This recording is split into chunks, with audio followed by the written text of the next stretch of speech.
Salut, c'est moi, Brigitte.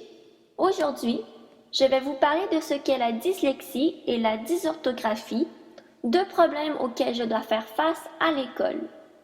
Premièrement, je vous expliquerai ce qu'est la dyslexie et vous mentionnerai les caractéristiques relatives à celle-ci. Par la suite, je ferai la même chose avec la dysorthographie. Tout d'abord, la dyslexie se définit comme un trouble d'apprentissage spécifique à la lecture. Il est d'origine neurologique et il est héréditaire.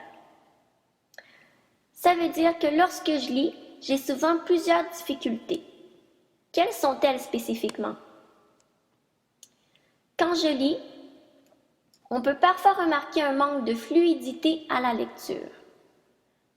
On peut remarquer une difficulté avec la bonne association phonème-graphème, c'est-à-dire les sons avec les lettres qu'on écrit pour les représenter, et une difficulté avec l'expression des idées.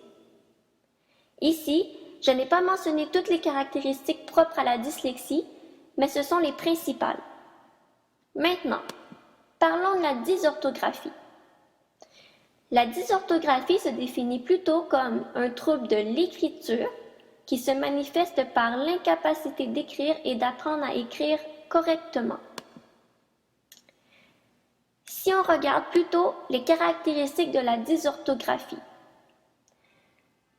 on peut remarquer une difficulté à écrire et à reproduire les sons, une difficulté à orthographier les mots et une difficulté à reconnaître la fonction des mots dans une phrase.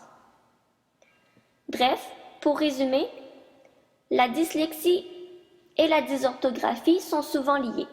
La dyslexie s'apparente davantage à la lecture, tandis que la dysorthographie s'apparente plutôt à l'écriture.